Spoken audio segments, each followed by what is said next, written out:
Perfecto.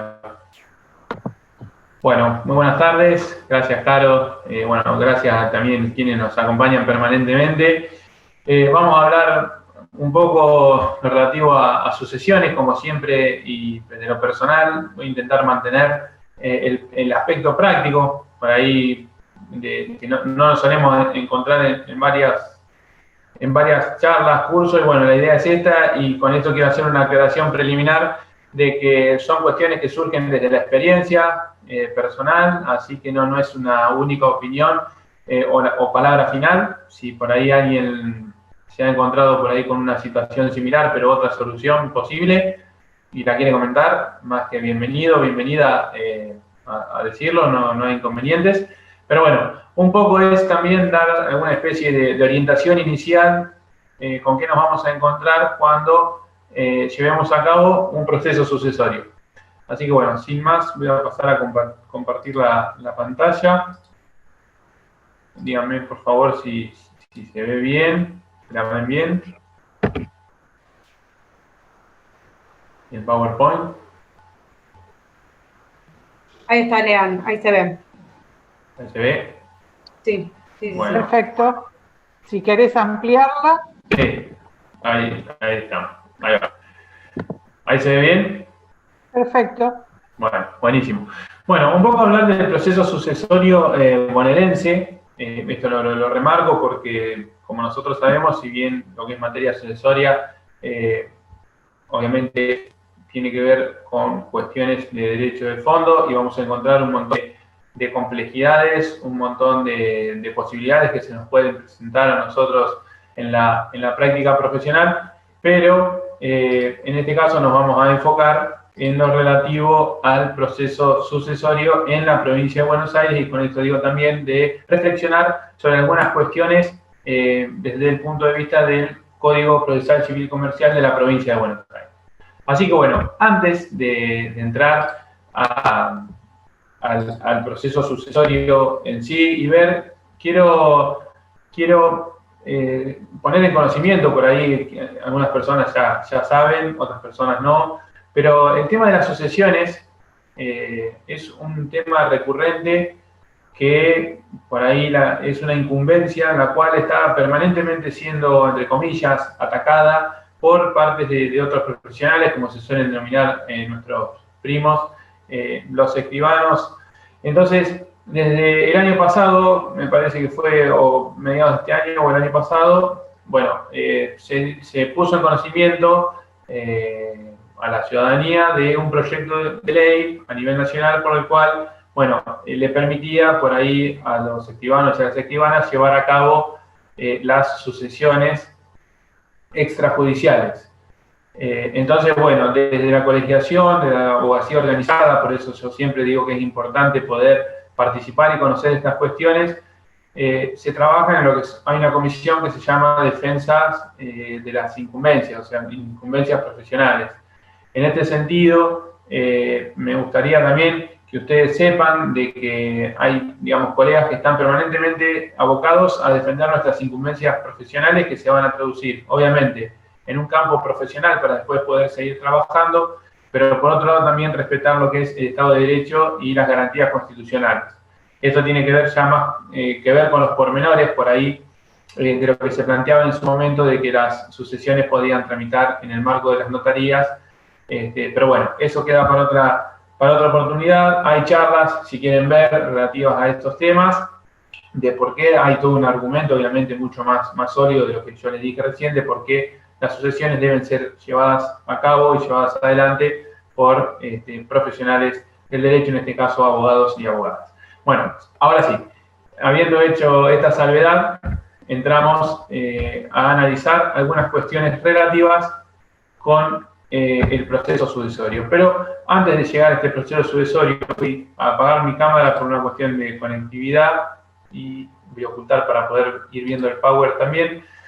Esta primera parte, que tiene que ver más que nada con lo que es la entrevista con el cliente, es cuando el cliente llega a nuestro estudio y bueno, nos comenta la situación. Siempre, por favor, y no perdamos de vista que cuando estamos tratando de un tema sucesorio, generalmente estamos tratando con algún familiar, que se ha perdido. Entonces, debemos tener en consideración esa situación, porque no podemos quizás obviar esa situación porque vamos a estar hablando por ahí de una persona con la cual tiene un vínculo familiar muy fuerte, nuestro cliente. Entonces debemos tener esa cautela al momento por ahí de ir comentando cómo va a ser el proceso sucesorio y demás. Digamos, a lo que voy es tener un poco de, o sugiero, ¿no? Esto después uno lo puede tomar o no, pero sugiero siempre tener empatía con nuestro cliente por la situación delicada que nos está confesando para que, o nos está encomendando también para que llevemos a cabo. Entonces, bueno, en este sentido, una de las primeras cuestiones que le vamos a pedir son los datos. Todos estos datos a nosotros nos va a servir, que por una cuestión de oportunidad no voy a proceder a leerlo, pero ya les digo, están en la hoja de ruta, que la van a encontrar en la página del colegio. Nos van a servir para, por un lado, ir analizando la cuestión jurídica, digamos, de dónde vamos a presentar esta sucesión, por qué la vamos a presentar ahí, de cuándo murió la persona, porque todo nos va a marcar, bueno, va a estar en el certificado de defunción, o todos estos datos nos van a servir a nosotros para pedirlos. Si ya lo tenemos, mucho mejor, pero si lo tenemos que pedir, obviamente tenemos que tener todos estos datos para saber, cuando vayamos al registro de las personas, decir, bueno, en esta fecha buscamos los datos del certificado de función de esa persona. Entonces, por otro lado, lo que es el dato del cónyuge. Y obviamente esto de las nupcias, únicas, segundas, terceras, nos va a servir también a veces a nosotros para encauzar el trámite sucesorio, para saber, por ejemplo, si hay un bien ganancial, y nosotros, obviamente, cotejando la escritura, veamos, es decir, a cuál de los matrimonios correspondió, o si vamos a tratar de un bien propio. Bueno, para analizar todas estas cuestiones, después, bueno, obviamente el domicilio, la fecha y lugar de celebración del matrimonio, que nos va a servir a nosotros, obviamente, van a pedir la partida, pero también para cuando querramos acreditar el vínculo en el escrito, que ahora lo vamos a ver, y después, obviamente, el dato de los hijos, hijas, padre, madre, o, obviamente, en caso de que sean sobrinos, por ejemplo, todos los datos que nosotros podamos tener, mucho mejor, porque todos esos datos en algún momento nos van a pedir, ya sea para llenar la planilla de registro de juicios universales, cuando llenemos la planilla dirigida al Colegio de Escribanos para el registro de testamentos. Bueno, mientras la mayor cantidad de datos que podamos tener, mucho mejor. Y aparte también por una cuestión tipo de buena práctica, para después no andar molestando al cliente por ahí con un mensaje y decirle, che, me pasás, no sé, la fecha de matrimonio, dónde se casaron. Entonces nosotros ya en una primera entrevista, o a medida que se va dando la concreción de ese trabajo, ya le vamos pidiendo todos estos datos para después no volver a tener que pedírselos. Respecto a los bienes, lo mismo.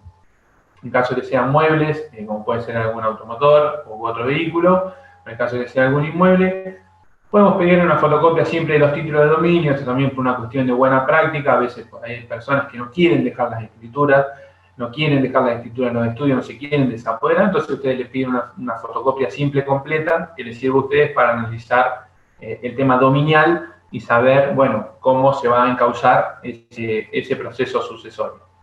Entonces, después también los datos catastrales, que nos va a servir a nosotros para, por ejemplo, consultar la evaluación fiscal actualizada o la evaluación fiscal de impacto al acto, para también poder determinar algún presupuesto, más o menos de cuánto podría llegar a salir esa sucesión a grandes rasgos, porque no es lo mismo, por ejemplo, la sucesión, no sé, de un inmueble, de una manzana en pleno centro de Chivilcoy, por ejemplo, que, no sé, un inmueble o un lote que nosotros tengamos en las afueras ya de Chivilcoy, por ejemplo, no va a tener esa misma evaluación fiscal, es decir, el costo va a estar determinado por el valor al impuesto al acto, por la evaluación fiscal actualizada.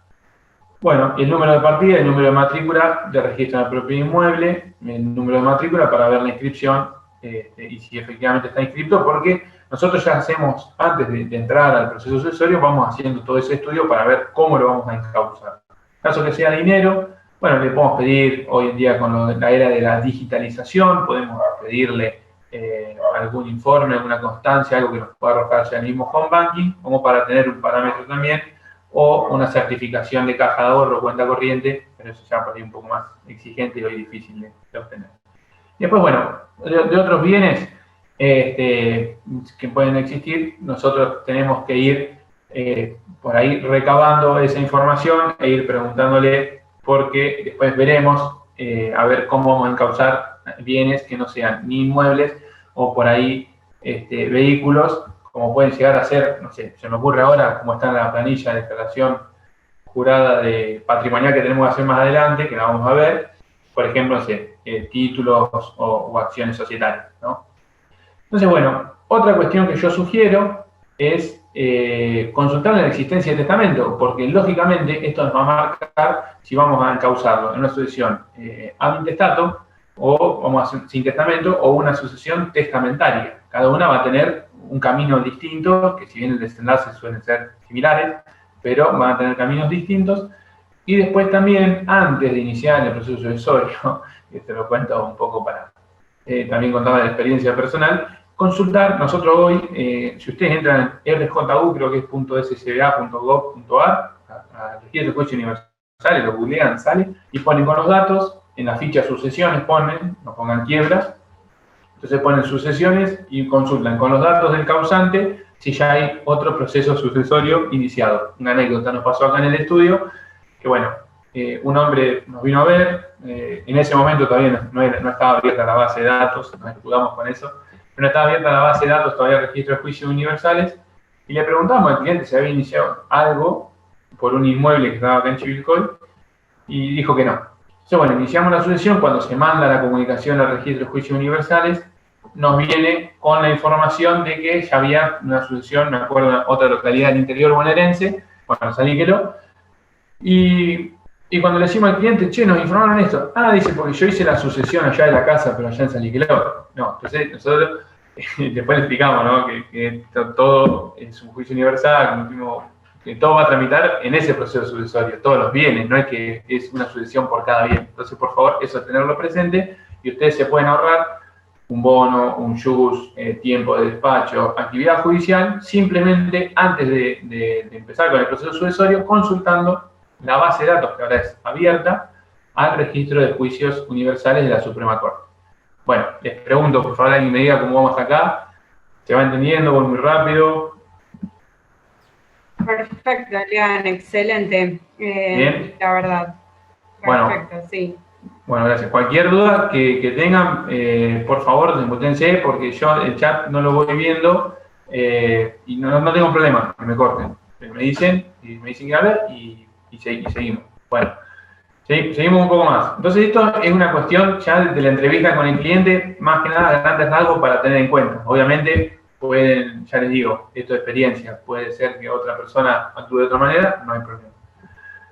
Bueno, entonces, para tener en cuenta, acá los comandos de Zoom, ahí está. Para tener en cuenta las cuestiones preliminares, que esto yo les digo. Primero, ustedes a medida que van teniendo la entrevista con este cliente o con esta clienta, ustedes van a ver si va a poder acreditar prima facie, que esto es lo que nos indica el Código Procesal, esa condición de parte legítima, ese carácter, mejor dicho, de parte legítima, pues, no sé, quiere iniciar, no sé, un primo segundo, la sucesión de esa prima segunda que falleció, y ustedes inician todo y no van a poder acreditar esa parte legítima que después va a analizar el juez o la jueza para proceder al auto de apertura del sucesorio, ¿no? Estamos hablando más que nada de la legitimación. Después, por otro lado, sí o sí, siempre, por favor, acreditar el certificado de defunción. Esta es la llave que va a tener el organismo judicial para efectivamente poder darle curso al proceso sucesorio, porque es fundamental que esté acreditada la defunción. Y bueno, no sé si lo puse más adelante, pero ya estaría bueno hacer esta salvedad, porque ¿qué pasa? Hoy estamos teniendo problemas gigantes con el registro de las personas, público y notorio conocimiento, de que no están saliendo las partidas. Entonces, bueno, acá entra un poco lo que es, no sé, la ingeniería, entre comillas, si se quiere decir, del colega o de la colega. Para lo que es certificado de función, medio que no hay escapatoria, ¿no? Porque el certificado de función, más si fue reciente, o pueden llegar a tener una copia, pero bueno, si ustedes tienen una copia, pueden ir a una escribanía y hacer una fotocopia certificada, no sé, de esa, obviamente tiene que ser un certificado, pero puede que le falte el timbrado, después lo acreditan, pero más que nada con los otros vínculos, no tanto así con el certificado de defunción, por ahí un poco más complejo, pero con los otros vínculos, para acreditar, muchas personas, y antes se estilaba mucho, en tener lo que se llama la libreta de familia. Nos está pasando que estamos pidiendo partidas al registro de las personas y no estamos teniendo respuestas porque no son de acá de Chivilcoy. Acá en Chivilcoy, por suerte, nos están atendiendo con turno y nos están pidiendo las partidas, pero, por ejemplo, hay de otras localidades, pero tenemos la libreta de familia. Entonces, en ese caso, certificamos una copia de la libreta de familia por escribanía y, bueno, por ahora lo están admitiendo los vínculos. Y por otro lado, si nosotros tenemos que en otra sucesión esos vínculos ya estuvieron acreditados, por ejemplo, el matrimonio de los causantes, ¿no? Y ahora falleció el otro. Y después, por otro lado, algún descendiente, ¿no? También que concurra, bueno, se puede pedir, me ha pasado en una sucesión, yo pedí que libren oficio a donde tramitó la otra sucesión para que acredite los vínculos y acredite la dificultad de poder acreditarla a través del registro de las personas con las partidas. Y mandé en PDF en adjunto una respuesta al mail de registro de las personas diciendo que tenían grandes demoras por todo esto de la pandemia. Y bueno, salió el oficio al otro organismo y sale, digamos, una comunicación ya directamente desde el juzgado donde yo tengo radicada la sucesión, salió al otro juzgado y bueno, mandaron la respuesta con una copia certificada de la declaratoria de herederos. Y después pedí que por secretaría se certifiquen los vínculos. Se los dejo por si les puede llegar a pasar. Obviamente en este caso porque teníamos otra sucesión donde ya estaban los vínculos acreditados. Pero cualquier posibilidad que a ustedes se les ocurra, que obviamente sean cuestiones sólidas para poder acreditar estos vínculos, manifiéstenla porque estamos un poco en la era de la creatividad y la ingeniería por ahí más, ingeniería legal de poder, digamos, tener otros recursos cuando a veces se nos dificulta con los organismos administrativos, pero siempre obviamente respetando la legalidad, ¿no? Así que bueno, después el nombre y domicilio, el artículo 124 nos indica de, bueno, si conocemos, proveer el nombre y el domicilio de otros herederos o herederas o acreedores que conozcamos del causante. Entonces, pues, este artículo 725 que sigue va a ser, el juez o la jueza va a hacer un análisis de todo lo que nosotros, todo ese escrito que ahora vamos a ver, que estamos llevando a consideración del organismo judicial y va a declarar la apertura o el rechazo del proceso sucesorio y previo un examen de la competencia. Y esto es muy importante, porque como yo les decía, el juicio sucesorio va a ser uno solo, y una vez que se abrió va a quedar ese y va a tramitar todo ahí, digamos, lo que se denomina el foro de atracción, y que también es un juicio universal, y va a tramitar, todas las cuestiones van a tramitar en ese, entonces, proceso sucesorio. Entonces, el organismo judicial, digamos, el funcionario en este caso, cuando haga el examen de la competencia, va a ser muy cauteloso en darle curso a ese pedido o no, porque se tiene que estar acreditados los recaudos legales. Entonces, es importante también para nosotros, por una cuestión de economía procesal, ir viendo que donde realmente nosotros iniciemos ese proceso sucesorio, bueno, después se abre, entre comillas, la competencia. Y bueno, después puse algunas referencias del código de fondo, que mi idea no es entrar tanto en el fondo del derecho sucesorio, pero que pueden llegar a tener algún impacto en nuestro procedimiento. Por ejemplo, la competencia del juez o la jueza para entender el juicio sucesorio va a ser el del último domicilio del causante o de la causante. Entonces yo hago estas preguntas, digo, ¿siempre es así el domicilio real o el domicilio legal? Pues muchas veces sucede que el domicilio legal no se condice con la realidad. Entonces, bueno, ahí la doctrina nos indica que va a pasar a una cuestión también ya de, obviamente, derecho y prueba. Derecho y prueba. Entonces, en esas cuestiones también va a estar la pluma del profesional para poder acreditar esta situación, donde quizás el domicilio legal, por ejemplo, pudo haber quedado, no sé, en Jujuy, pero la persona vivió los últimos 15 años en Junín. Entonces, a veces no se hizo ese cambio de domicilio, entonces, obviamente, con cuestiones probatorias se puede acreditar y después pasará al análisis del organismo judicial. Y después, bueno, tenemos una excepción que nos plantea el mismo Código Civil y Comercial de la Nación, que es que cuando en caso que tengamos un único heredero o heredera, que obviamente es algo, ya les digo, que se tiene que acreditar también, porque puede ser que uno se presente como único heredero o heredera, en realidad haya otro, ¿no? Entonces eso también hay que tenerlo presente. Bueno, en ese caso puede ser el domicilio el último domicilio que tuvo el causante o la causante, o en el domicilio de este único heredero o heredera.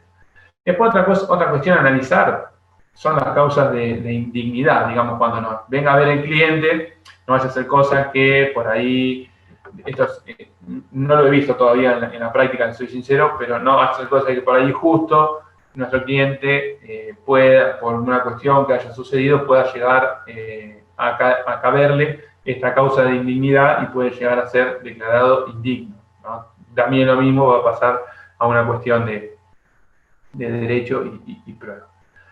Y después, para que tengan en cuenta que a veces no todas las sucesiones por ahí, no sé, pueden ser unas sucesiones que vengan, entre comillas, pueden ser conflictivas, porque la persona tenía muchas deudas, la persona por ahí tenía muchos acreedores que están interesados en que se realice la apertura de esa sucesión, obviamente que la pueden hacer por propio derecho, pero sepan también que cuando uno inicia el proceso sucesorio, según la ley de fondo, cuando uno inicia ya el juicio sucesorio, o se presenta en un juicio, en un juicio sucesorio, obviamente de esa persona, ya está aceptando la herencia, ¿no? Entonces, y la herencia cuando uno la acepta como viene, no puede decir, bueno, no, yo acepto esto, las deudas, no, ustedes saben muy bien que se acepta la herencia o el acervo hereditario en su totalidad. Bueno, y después una cuestión que yo me gusta reflexionar siempre con el tema de los honorarios profesionales, que bueno, que acá el artículo 28 nos indica de cuáles van a ser las etapas de las sucesiones intestadas o testamentarias. Y bueno, ahí tenemos, por ejemplo, una actuación, la primera parte que es la iniciación, una segunda etapa que ahora después lo vamos a volver a ver cuando sea la regulación de honorarios, la segunda etapa que es hasta la declaratoria de herederos y una tercera etapa de diligencia y trámites hasta orden judicial de inscripción de declaratorias o de testamentos. Y acá, en base también a la experiencia que hemos atravesado algunos integrantes de la comisión, me acuerdo que Dani, que no sé si estará de otro lado, pero me acuerdo que ella nos contaba de que el tema que tenemos que tener mucho cuidado con el tema de los pactos de cuota litis, y un poco reflotando la charla que tuvimos el otro día de honorarios con Hernando Valdés, que los pactos de cuota litis en las sucesiones no serían procedentes, porque no tenemos un alea como podemos llegar a tener, por ejemplo, en un reclamo judicial por daños y perjuicios. Entonces es importante que ustedes tengan esta diferenciación y que en el caso de que pacten o realicen un convenio de honorarios con su cliente, que se puede realizar, pero no un pacto de cuota litis. ¿Se entendió más o menos toda esta parte hasta acá?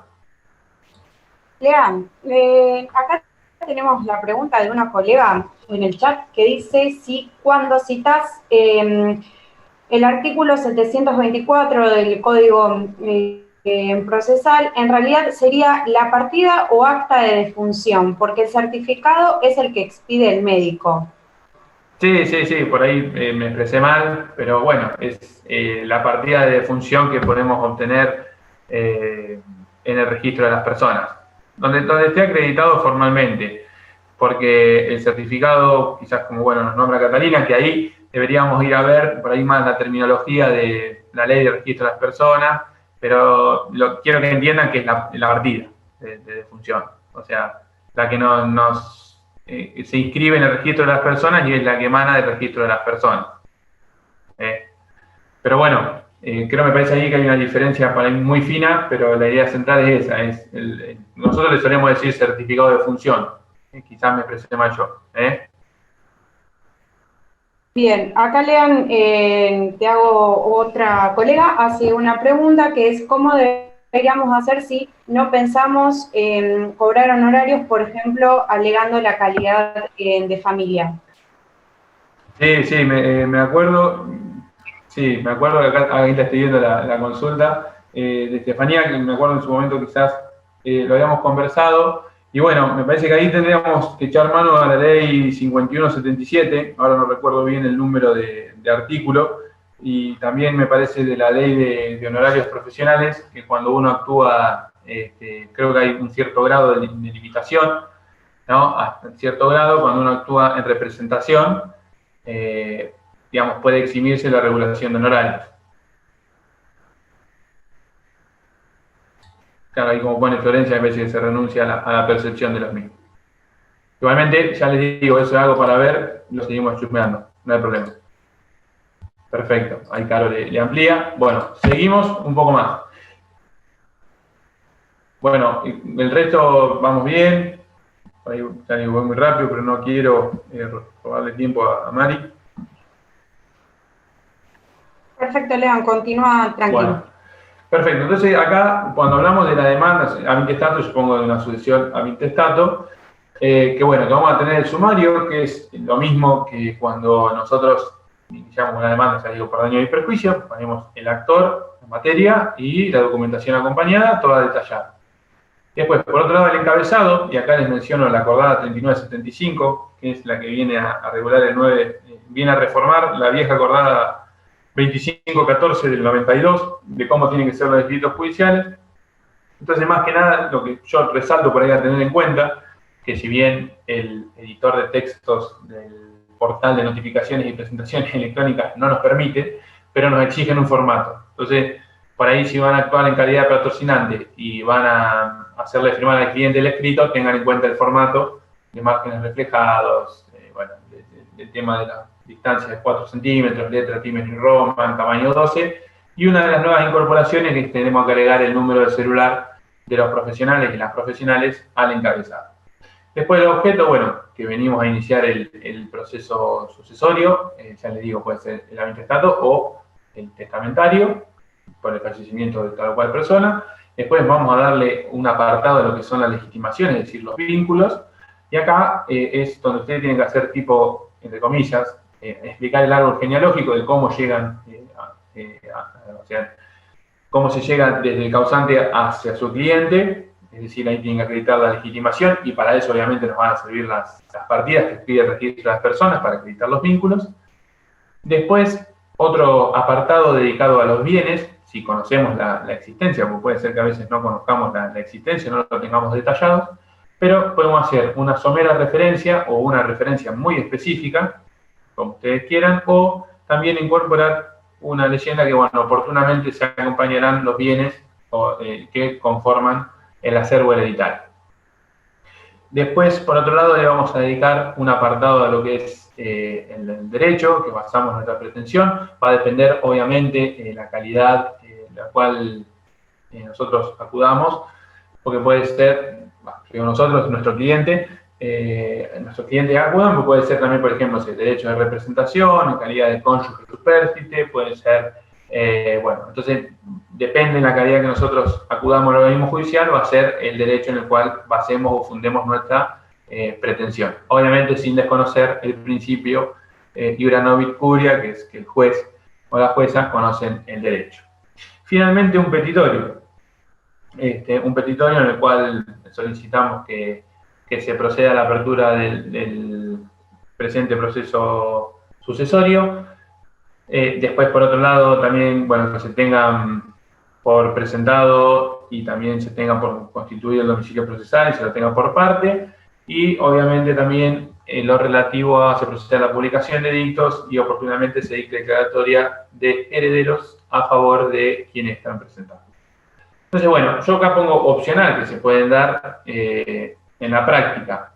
Puede ser, por ejemplo, el libramiento de oficio. Se pueden dar situaciones en las cuales tengamos, sucede mucho con las entidades bancarias, por ahí con alguna cuenta abierta o algún título de valor dando vuelta. Entonces, bueno, de poner en conocimiento a la entidad bancaria, de poner en conocimiento a diferentes organismos u otra entidad pública o privada de la situación del fallecimiento y que se está promoviendo el presente proceso sucesorio. Entonces puede ser, por ejemplo, no sé, para el cierre de cuenta, para que, no sé, se prohíbe la extracción de dinero, bueno, diferentes, que ya les digo, obviamente todo fundamentado y acreditado, pero ya se puede pedir en el escrito de inicio la posibilidad de que puedan, ya empezar a gestionar sobre ese proceso sucesorio. Después, por otro lado, lo que es prórroga de jurisdicción, acá hay otro tema, porque, como ustedes bien saben, el artículo procesal Civil y Comercial de la provincia de Buenos Aires. En el artículo 1 dice que exceptuarse la competencia territorial en los asuntos exclusivamente patrimoniales que podrá ser prorrogada de conformidad de partes. Entonces, bueno, ahí hay toda una interpretación en base a lo que veíamos nosotros por el derecho de fondo, pero siempre que se proceda a la prórroga de jurisdicción, obviamente tiene que estar fundamentado, que se pida la prórroga de jurisdicción, tiene que estar fundamentada y después será el juez o la jueza quien analice ese pedido. Lo mismo con la radicación. La radicación es cuando nosotros pedimos que directamente este expediente que nosotros estamos sorteando se radique en tal o cual juzgado. Sucede muchas veces, por una cuestión también de economía procesal, que pidamos la radicación porque, por ejemplo, ahí tramitó la sucesión de un familiar o del cónyuge. Entonces, por una cuestión también de economía procesal, porque después, no sé, si se va a vender por tracto abreviado, ya esté todo en ese mismo organismo, o porque tengamos que denunciar un bien, entonces es mucho mejor que esté todo en el mismo organismo judicial. Bueno, obviamente se tiene que pedir y después el organismo judicial admitirá o rechazará ese pedido de radicación. Por todo lo que yo les hablaba hoy de cuando se hace el análisis de la competencia. Bueno, una vez suscriptos esta demanda por nuestros clientes, por nosotros, que tengamos poder o patrocinante, copiamos y pegamos en el texto del cuerpo de la presentación y escaneamos la documental que va en adjunto. Bueno, acá iniciamos, cuando entramos al portal, yo le saqué captura nada más de esto, porque no hay demandado, van únicamente los datos del actor, van los causantes o el causante, porque nosotros podemos iniciar en un mismo proceso sucesorio, por ejemplo, de dos causantes, en un mismo expediente, o podemos iniciar un expediente por cada uno de ellos. Entonces, ¿se entendió hasta acá? ¿Vamos bien? Súper práctico, Lea. Bueno, Fabio, si hay alguien, hay una consulta en el chat. Por el momento, no. Perfecto. Bueno, entonces, vamos a avanzar un poco más. Entonces ya iniciamos nuestro expediente. Salió ese famoso primer despacho. Bueno, sale ese famoso primer despacho, dependiendo de cada organismo judicial, es como, digamos, va a ser. Algunos son más exigentes y ya... son más exigentes e incluso ya también, que esto yo lo celebro mucho en los organismos judiciales, no sé qué les parece a ustedes, como que te dicen, bueno, nosotros vamos a hacer así, no sé, el edicto lo libramos nosotros, vos me tenés que mandar el comprobante, me lo tenés que mandar así, no me lo tenés que mandar así. Bueno, no sé si les ha pasado, pero yo cada vez que veo un organismo judicial que por ahí, entre comillas, te marca la cancha de cómo tenés que hacer cada uno, porque vieron que nosotros tenemos, no sé, en fuero civil y comercial, 10 juzgados, más los juzgados de paz, más algunos por ahí que litiguemos en algún otro departamento, y cada juzgado lo hace de una manera, realmente no damos abasto de tener un paneo general de cuáles van a ser todos los criterios. Entonces, yo, no sé, a mí cuando me ha pasado que por ahí ya te marcan la cancha, yo le digo así, entre comillas, de cómo va a hacer ese procedimiento, lo agradezco, porque ya realmente te agiliza un montón. No sé qué opinan ustedes, si les ha pasado...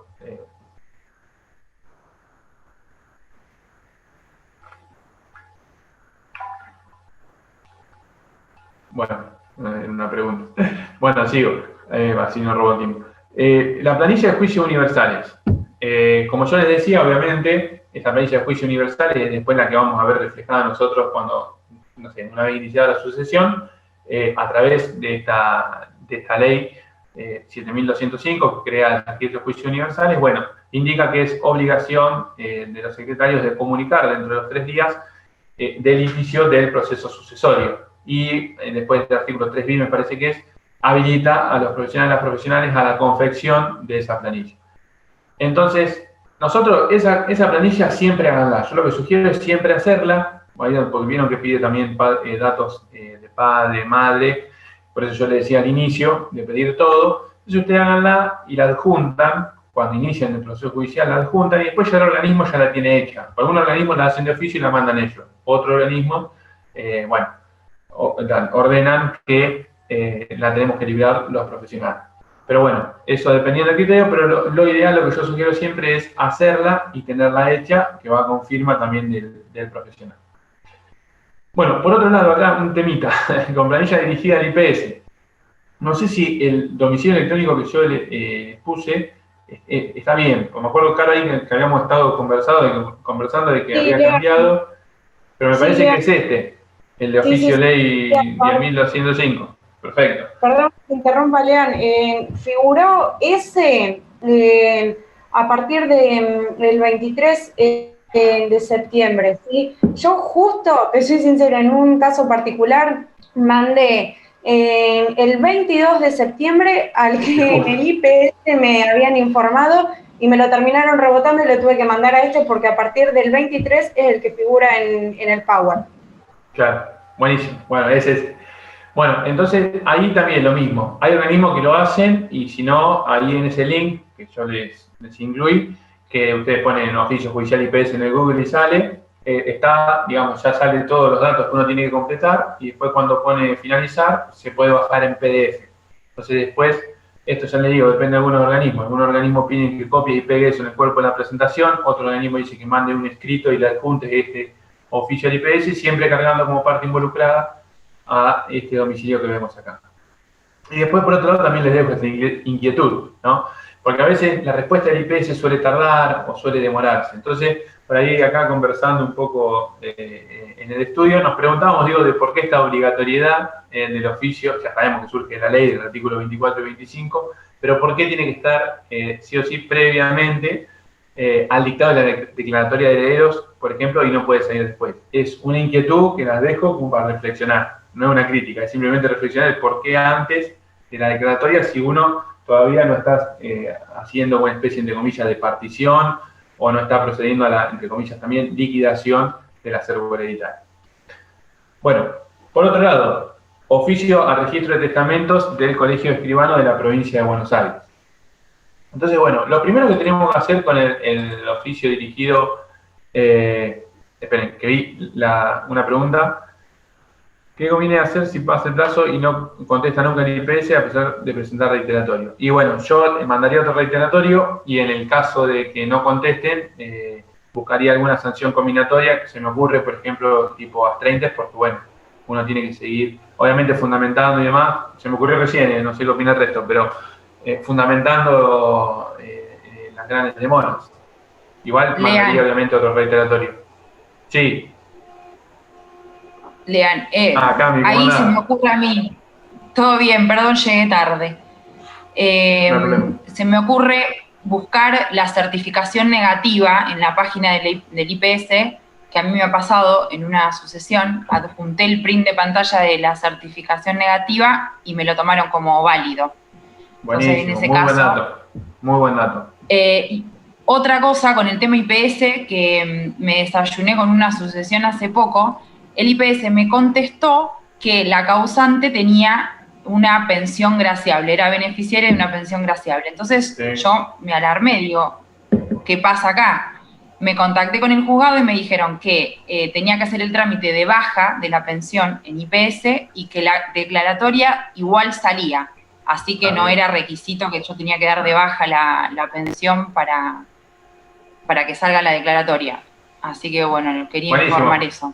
Sí, no, es genial. Y tengan en cuenta, perdón, que también IPS, a veces nos podemos topar en algunos procesos sucesorios que IPS inhibe cuando queda alguna diferencia, ya sean, les digo, porque pasó 80 pesos, así, se produce una inhibición. Y bueno, nada, después hay que trabajar sobre el levantamiento, ya estamos en la última etapa de la sesión, pero salta una inhibición de la IPS, entonces hay que contactarse con Fiscalía de Estado y después trabajar sobre el levantamiento de esa inhibición por parte de IPS. Pero bueno, buenísimo, Cami, esa información, realmente no la tenía, y acá Catalina nos dice, creo que Salto, que bueno, que ellos bajan esa certificación negativa y la presentan en el juzgado. Muy buen dato y es un buen recurso también para el caso de cuando sucede, como dice Estefanía, que cuando uno manda reiteratorio a IPS y no responde. Bueno, avanzo un poquitito más con el el registro de testamento. Bueno, primero hay que generar el cupón de pago. Estoy tomando mate y me quedó una yerrita. Bueno. Tomate un vaso de agua, sí. No, ahí está ya. No, porque estoy tomando mate y ya cuando queda poco en el paquete, viste, es complicado. Sí, se complica. Sí. Sí, bueno, no, entonces le decía en el registro de testamento que hay que generar ese cupón de pago que tarda en algún día en acreditarse, o sea, nosotros no podemos, si lo pagamos en forma papel, creo que con pago electrónico se acredita en el momento, entonces ya después podemos generar el comprobante que vamos a adjuntar después a una presentación electrónica dirigida al Colegio de Escribanos, que antes era Marta Raquel López.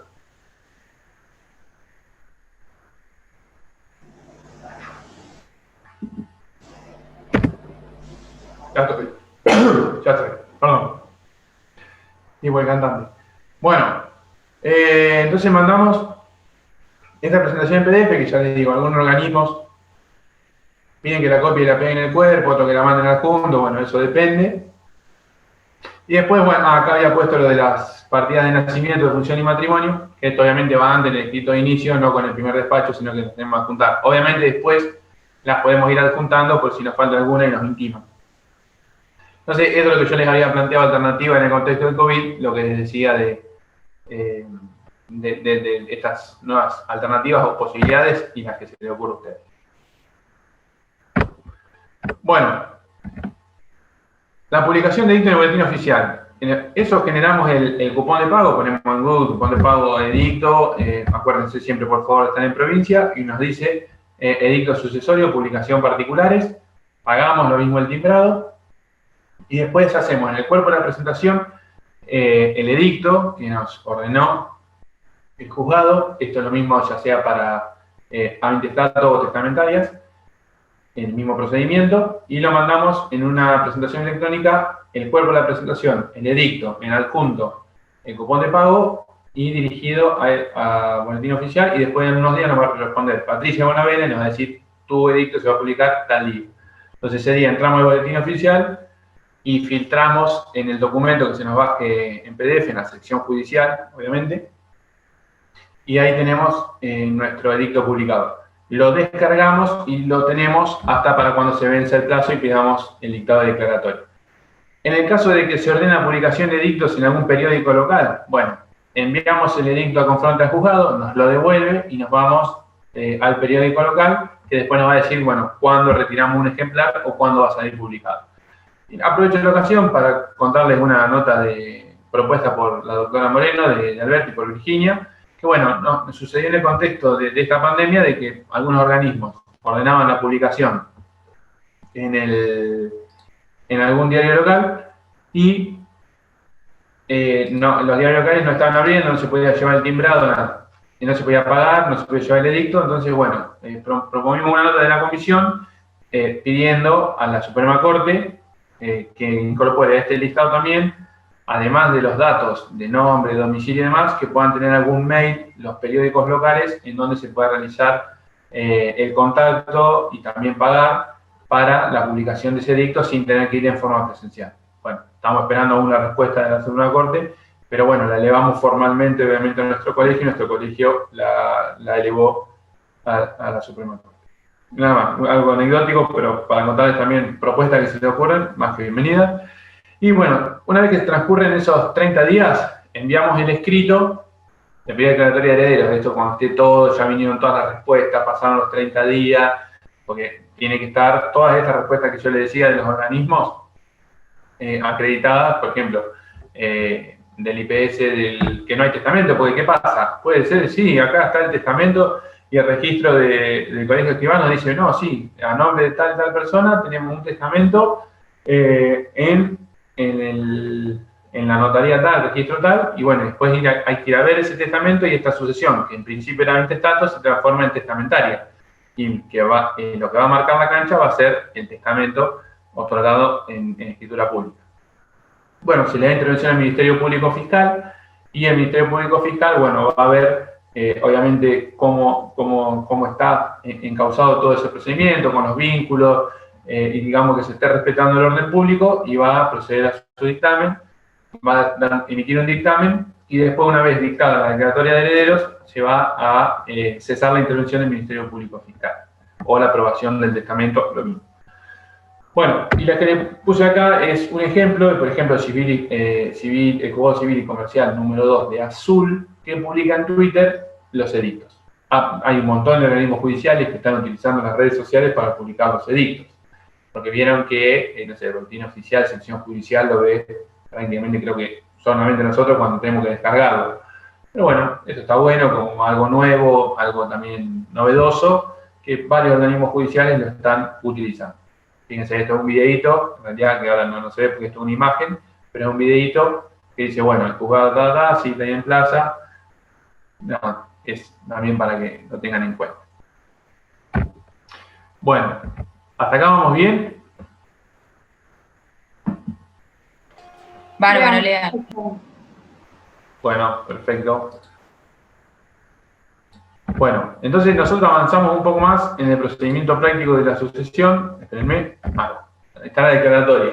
Bueno, siempre que salga la declaratoria de heredero, fíjense los datos, fíjense de que la fecha de nacimiento esté bien, los nombres completos, que la defunción esté bien, los documentos, no sé qué más. Todos los datos que surgen de la declaratoria de heredero, fíjense que estén bien, porque después la declaratoria va a ser una de las tantas piezas que nosotros llevemos al registro de propiedad inmueble, al registro automotor, y si tenemos alguna diferencia entre los datos y después en algún organismo lo observa, tenemos que volver a modificar. Entonces, cuando está recién salida del horno esa declaratoria de herederos, por ahí agarren la documentación que tienen ustedes en la computadora y cotéjenla con lo que sale efectivamente. ¿Por qué? Porque del otro lado tenemos personas también que se pueden equivocar y por ahí en vez de incluir, no sé, a ver, se me ocurre, o en un documento o en alguna fecha, en vez de poner, no sé, 28 de abril, ponen 8 de abril. Entonces, bueno, todas esas cuestiones, fíjense que esté bien, porque tiene que estar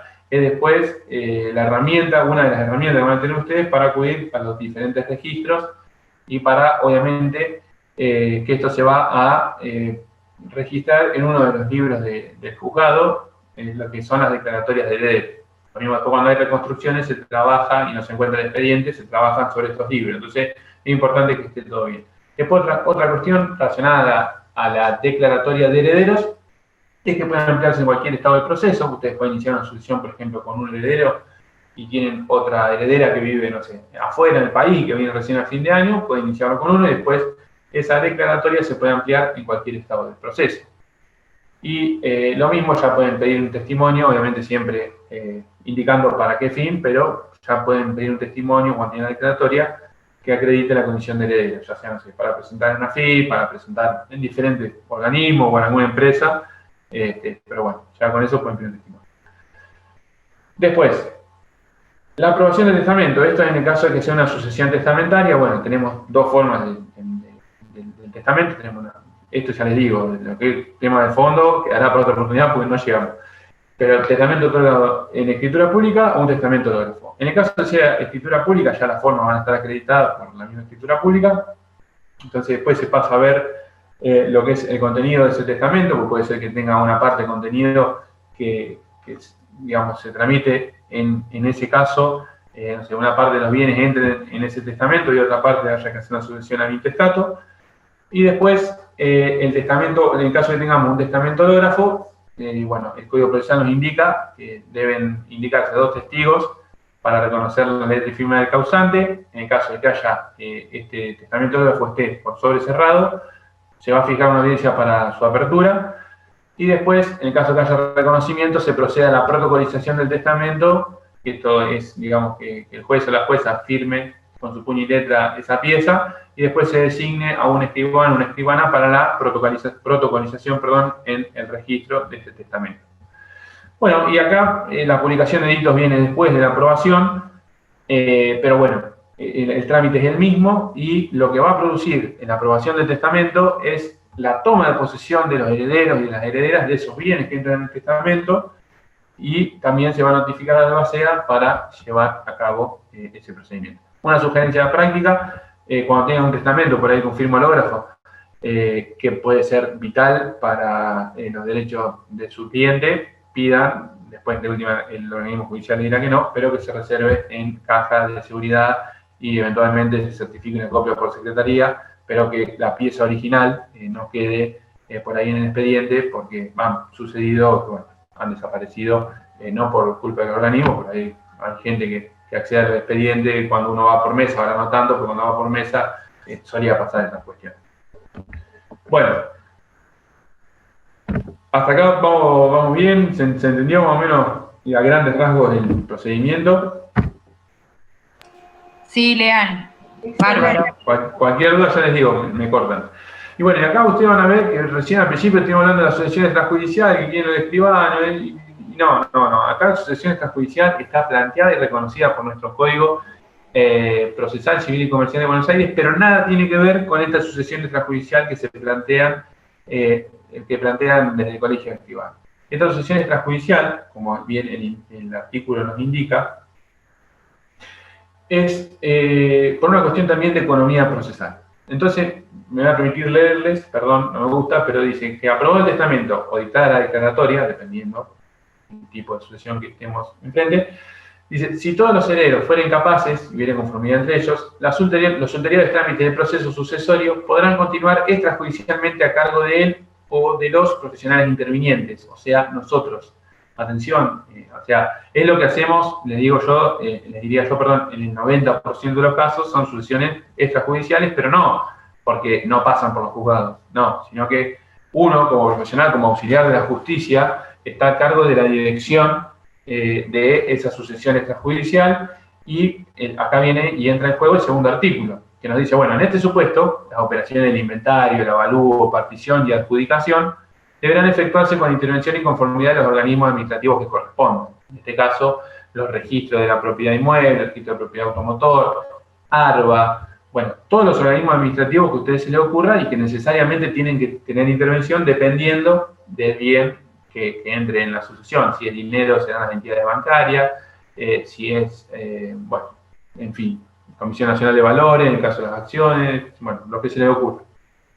Entonces, ¿por qué les digo esto? Porque esto es la sucesión extrajudicial. ¿Por qué extrajudicial? Bueno, porque después, por otro lado, en el caso, y acá nos dice, bueno, en el caso de que no se opte por esta vía y se quiera judicializar todas las cuestiones relativas a la sucesión, se puede hacer.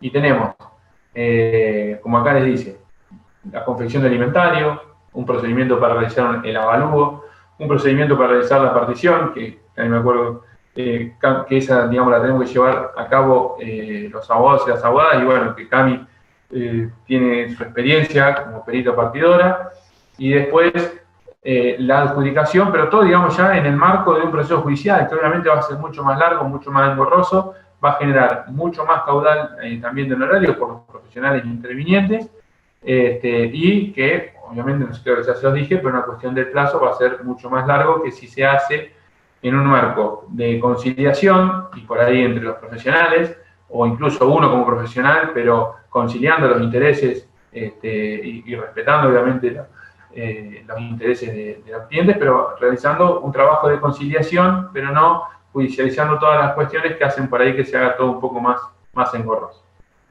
Entonces, bueno, fíjense, y salto este párrafo, el de cumplir los recaudos, pero dice, si durante la tramitación extrajudicial hay desinteligencia, que es la palabra que nos indica el Código Procesal Civil y Comercial, entre los herederos, y bueno, entre estos los organismos administrativos, deberán someterse a la decisión del juez de proceso sucesorio. Entonces puede ser que nosotros estemos encauzando la sucesión extrajudicial, digamos, vengamos con la denuncia del bien y demás, pero no hay acuerdo con el destino que tenga que tener ese bien, por ejemplo, ¿no? O no hay acuerdo con el valor de venta que sale ese bien. Bueno, entonces va a citar un perito tasador, en este caso un martillero, para que tase un inmueble, en caso que sea un inmueble, y bueno, y eso sí, ya se va a judicializar. Entonces, bueno, después tenemos algunas pautas en cuanto a los honorarios, que es que como dice acá, que la regulación, hasta tanto los profesionales que hubiesen tenido al cargo el trámite extrajudicial, si no presentamos en el juzgado la copia de las actuaciones cumplidas, que esto es lo que hacemos usualmente, no se van a regular los honorarios. Y después, por otro lado, no se va a proceder a la inscripción de los bienes registrables sin el certificado expedido por el secretario, en el que conste que se han agregado las copias que se refiere al párrafo anterior. Es decir, hay un doble control, ¿para qué? Porque no quiere decir extrajudicial que después yo directamente hago un testimonio acá y no lo confronto por el juzgado, sino que voy directamente a la tarjeta de propiedad inmueble con la firma mía y ya inscribe. No, hay todo un control. Esto extrajudicial quiere decir también para que los herederos y las herederas puedan ponerse de acuerdo, pero sin tener que judicializar todas las cuestiones, y también por una cuestión, ya les digo, de economía procesal y también de servicio de justicia sea mucho más efectivo. Bueno, ¿se entendió lo de la sucesión extrajudicial? Quedó claro que no forma parte de este proyecto que en realidad se busca realizar desde los escribanos, sino que es realmente una competencia nuestra y que es lo que hacemos generalmente en el 90% de los casos, son este tipo de sucesiones, y en el caso de que haya alguna contingencia o alguna desinteligencia, como nos dice el Código Procesal Civil y Comercial, acudimos al organismo judicial para dirimir esa cuestión. Bueno, entonces vamos con la denuncia de bienes. Nosotros tenemos, esta etapa, ya pasamos la etapa de la declaratoria, tenemos la declaratoria, nuestro cliente está contento, entonces bueno, ahora hay que denunciar los bienes. Ahora viene la etapa. La escritura pública, lo ideal es, si la podemos adjuntar, no, hay que juntarla, los organismos judiciales suelen pedirla para ver el bien que estamos tratando, pero lo que nos va a marcar la cancha de cuál es la realidad o el estado dominial de ese bien es el informe de dominio. Informe de dominio no es lo mismo que certificado. Solemos decirle certificado, pero el certificado, sepan ustedes que le da esta traba u orden de prioridad, que los certificados lo pueden pedir los escribanos, que es para el otorgamiento de firmas de escrituras públicas. Pero nosotros pedimos los informes, no pedimos certificados. Es una cuestión de diferenciación, nada más, el objetivo es el mismo, pero el certificado lo que le da a uno es esta prioridad, y hay una especie como de traba en el propio registro, que si entra, no sé, alguna medida cautelar, no se puede proceder a su inscripción, pero el informe es un informe que no produce esta traba. Entonces, para saber la diferencia. Y bueno, y que es la antigüedad que los organismos judiciales suelen tolerar, esto no lo vi yo estipulado, pero más o menos 3 meses de antigüedad. Entonces ustedes sepan siempre que van a pedir algún informe de dominio, que más o menos la duración, entre comillas, capaz que con esta pandemia un poco más, pero 3 meses desde que lo presentamos hasta que pedimos la orden de inscripción. Después, bueno, una evaluación fiscal, que esto también depende de cada organismo judicial. Algunos admiten una copia del impuesto inmobiliario de la evaluación fiscal, otros piden la evaluación fiscal con el timbrado de ARBA. Después, la planilla de declaración jurada, que esa la pueden bajar de la página del colegio, de los diferentes colegios. Está en PDF, está en Word, está en Excel, me parece, están todos los formatos. La confeccionamos y ahí es donde nosotros entramos con la calculadora para lo que es el pago de la tasa de justicia. Tenemos la evaluación fiscal que nos permite el pago de la tasa de justicia en el caso que sea un inmueble. El Código Fiscal, no me acuerdo si el Código Fiscal es la ley impositiva, es decir, la norma que regula el Código Fiscal, que se va actualizando año a año, me parece que está en el Código Fiscal, que dice que se va a agregar un 10% al valor, a la evaluación fiscal actualizada, se va a agregar un 10% para determinar la tasa de justicia en el caso de los inmuebles. Entonces, después de ese valor, vamos a suponer en términos concretos que la evaluación fiscal del inmueble sea 300.000 pesos, se le agrega el 10%, 330. Bueno, de esos 330.000 pesos tenemos que pagar también lo que se llama la sobretasa de justicia, que en realidad no tiene nada que ver con ARBA o el Código Fiscal, sino que es una obligación de la caja que hace al sistema previsional nuestro, que es el 10% del valor, pero de la tasa de justicia. Es decir, de estos 330.000 pesos, debemos abonar el 10%, es decir, bueno, no maté solo. No, espera,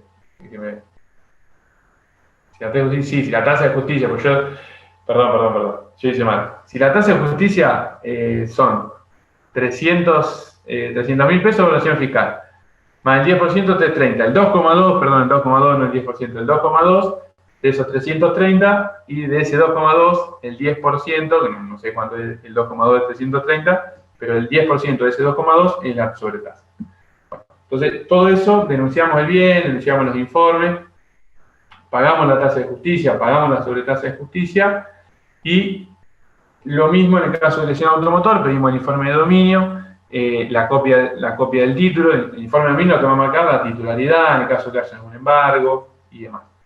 El informe de dominio, bueno, lo mismo, la copia del título, la evaluación fiscal, y en el caso también del automotor pagamos tasa y sobretasa de justicia. Siempre, ahí vi la duda de la maquinaria agrícola y ahí te respondo. Siempre cuando denunciemos un bien, ya sea dinero, joya, maquinaria, título de acciones, moneda extranjera, digamos, todos tenemos que pagar la tasa de justicia, que es una obligación que tenemos, más la sobretasa. Y bueno, y respecto a la maquinaria agrícola, perdón, tengo la duda sobre si existe un registro de las mismas. Sí, nosotros tenemos un registro nacional de maquinaria agrícola, que en cada delegación, por ejemplo, acá en Chivilcoy tenemos uno, que está ahí en la Paso de la Patria, que es el Registro Nacional de Maquinaria Agrícola, y creo que también ahí funciona el registro de motos. Pero bueno, en una maquinaria agrícola yo estoy averiguando un poco, me tocó en un caso particular, y no tenemos una evaluación oficial, una evaluación fiscal.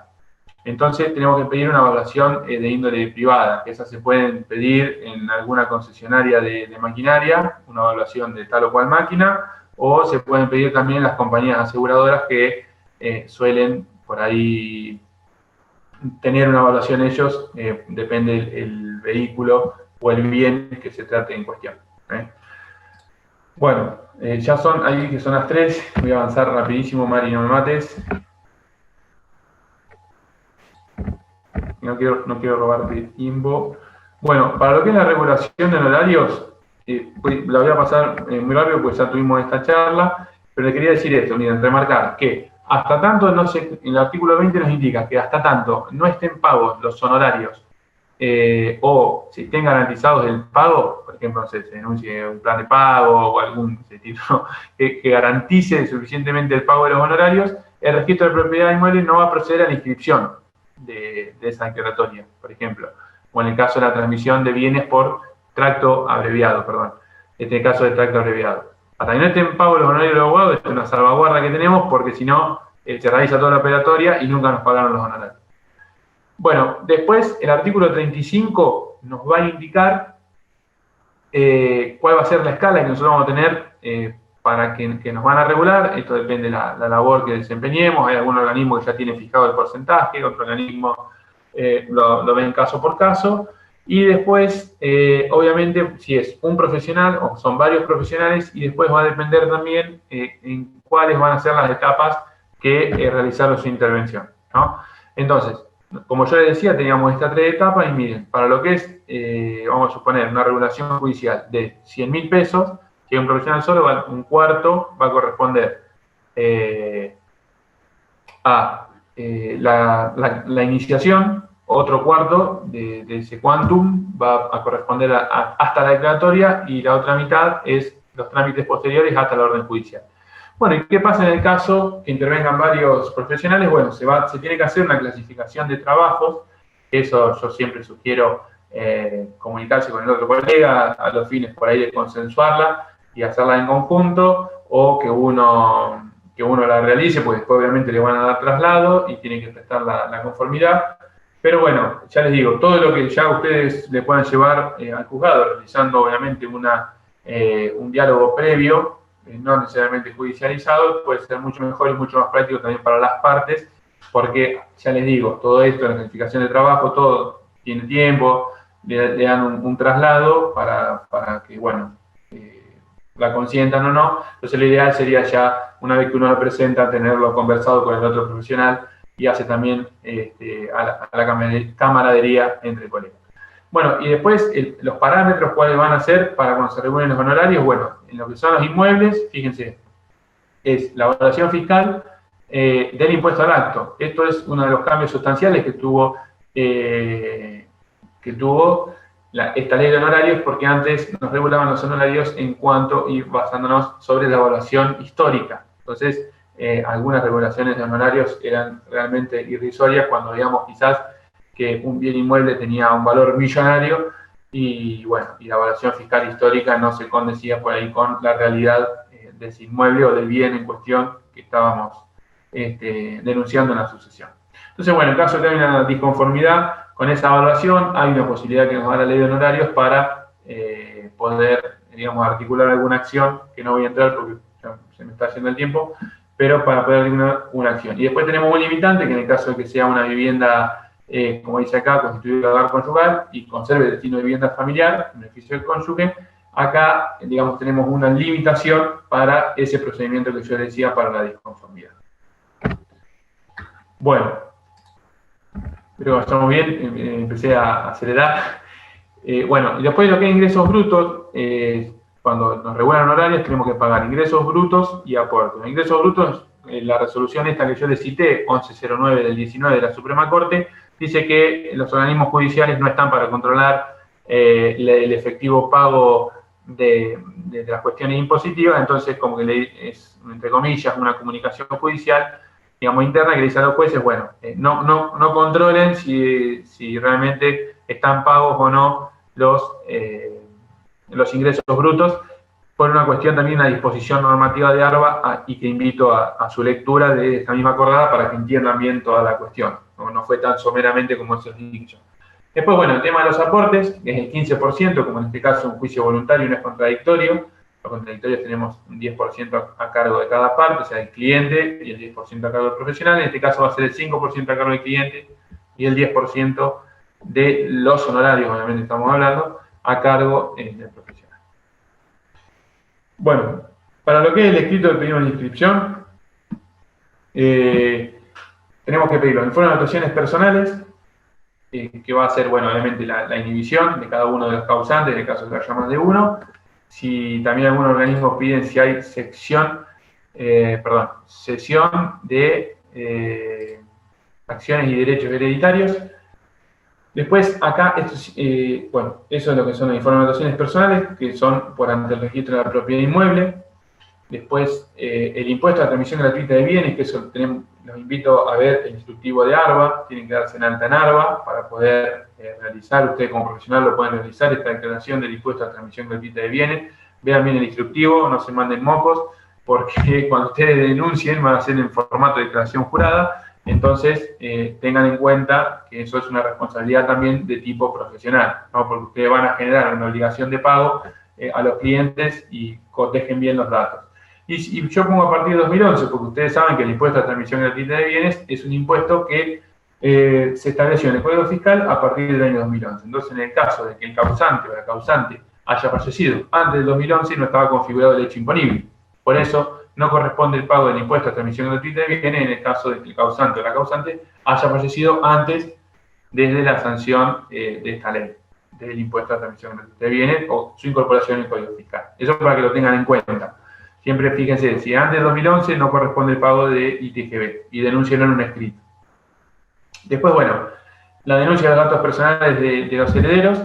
Obviamente el quit es importante, se está pidiendo usualmente. Después algunos organismos piden la cédula catastral o el estado parcelario, mejor dicho, para proceder a la orden de inscripción, pero como bien me comentaban los colegas acá de Chivilcoy, que es uno de los juzgados que lo piden, si uno manifiesta que lo va a vender, como cuando después se haga la escritura también va a ser otro requisito, van a obviar este requisito, van a proceder a la orden de inscripción, porque después, eventualmente, cuando se proceda a la venta de este inmueble, cuando se haga la escritura, van a necesitar este mismo requisito.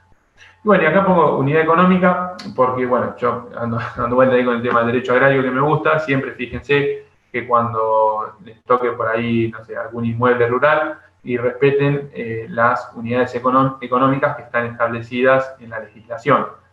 Dependiendo de cada zona, tenemos una unidad económica mínima en la cual hay que respetar. Y en el caso de que, digamos, la división afecte esta medida mínima de la unidad económica, con un estudio agronómico, suscrito por ingeniero agrónomo, acreditando la factibilidad también de producción de esas nuevas, entre comillas, unidades económicas, puede ser que se proceda a la inscripción de la misma. Eso para que lo tengan en cuenta y como algo anecdótico. Bueno, me fui ya, bueno, la confección del oficio y testimonio. Siempre sigan los modelos que están en el registro de la propiedad inmueble, que no va por token. Algunos organismos me están diciendo que va por token. No va por token, únicamente van las medidas cautelares por el token a la mesa de entrada del registro de la propiedad inmueble. Vayan haciendo también una especie de evangelización, entre comillas, que quieren decir en los juzgados, porque no va por token. Yo ya pregunté en el registro de la propiedad inmueble y me echaron flip prácticamente, me dijeron que no, que únicamente para medidas cautelares, y se debe realizar en forma presencial con el turno, que bueno, que usualmente uno suele acudir a las gestorías para realizar este trámite. En el caso de los automotores no tenemos un modelo único, sino es un oficio, pero que usualmente sí o sí tienen que constar los porcentajes, que van a ser los autorizados, las autorizadas de diligenciamiento, obviamente los datos del vehículo, y también ustedes identifiquen la delegación del registro automotor a la cual van a acudir. Entonces, bueno, por eso yo pregunto token, código QR, folio de seguridad, porque algunos organismos ahora están obviando el folio de seguridad, pero me parece a mí que es un requisito esencial que va a pedir, si bien hoy la autenticidad está garantizada por el código QR, pero el registro de la propiedad inmueble entiendo que lo sigue exigiendo para proceder a la inscripción de las declaratorias de herederos en esa dependencia.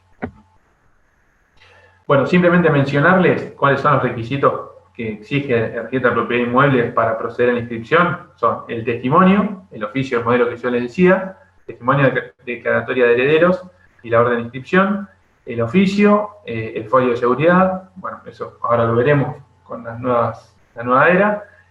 Bueno, la cédula catastral, hay que liberar el impuesto inmobiliario, una declaración jurada también para pagar la tasa de actuación por ante el registro, una habilitación que hay del Departamento de Sellos, de ARBA, que también es todo para...